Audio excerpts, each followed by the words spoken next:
Hello and welcome. This is Muhammad Iqbal Khan, Advocate from Iqbal International Law Services. Today we are here on the topic of माँ की गैर मौजूदगी में custody, child custody in absence of mother. यानी बच्चे की अगर माँ नहीं है तो कौन सी फीमेल्स हैं जिनको बच्चे की कस्टडी मिल सकती है इन एब्सेंस ऑफ मदर। माँ की गैर मौजूदगी में बच्चे की कस्टडी किसको मिलेगी? लेडीज़ में कौन जो है वो इस काबिल है कि कोर्ट बच्चे की कस्टडी माँ की गैर मौजूदगी में देगी? ये हमारा आज का टॉपिक है। देखिए, वैसे जैसा कि आपको कहा गया है अंडर द लॉ ऑफ हज़ानात, बच्चा जो लड़का जो है 7 साल उम्र तक और लड़की पबर्टी तक, ये माँ का राइट है। राइट ऑफ नरिशमेंट भी है, राइट ऑफ हिजानत भी है कि वो बच्चे की कस्टडी अपने पास रख सके। और इस एज में अगर माँ गैर मौजूद है, यानी माँ की डेथ हो जाती है in absence of the mother, तो फिर बच्चे की कस्टडी जो किसको मिलेगी? जो उसका राइट ऑफ हिजानत था, राइट ऑफ नरिशमेंट था under the age 7 of the male and under the age of the puberty of the female, किसको मिलेगी?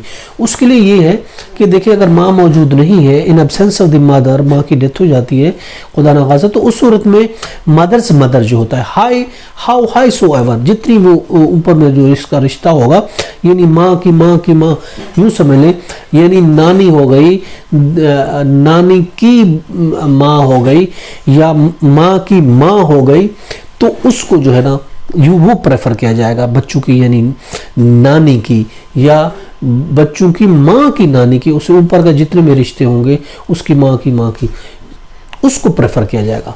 तो सबसे पहला जो प्रेफरेंस होगा वो होगा मदर्स मदर यानी माँ की माँ। और दूसरा जो प्रेफरेंस होगी, अगर वो भी मौजूद नहीं है, माँ भी मौजूद नहीं है, बच्चों की नानी भी मौजूद नहीं है, तो फिर फादर्स मदर्स। फिर नंबर आएगा बच्चे की दादी का। अगर माँ मौजूद नहीं है तो नानी मौजूद नहीं है तो फिर दादी को कोर्ट कस्टडी देगी। अगर दादी भी मौजूद नहीं है तो फुल सिस्टर का राइट बनता है तीसरे नंबर पर, और चौथे नंबर पर बनता है यूट्राइन सिस्टर का।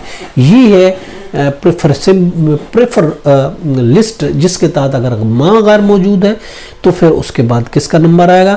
मदर्स मदर का नंबर आएगा। मदर्स अगर भी नहीं है तो सूरत में फादर्स मदर का नंबर आएगा। फादर मदर भी नहीं है तो फिर फुल सिस्टर, वो भी नहीं है तो फिर यूट्राइन सिस्टर। इस तरीके से बच्चे की कस्टडी दी जाएगी। ये था हमारा आज का टॉपिक। इसके साथ ही हमें इजाज़त दीजिएगा। Have a nice day, good bye.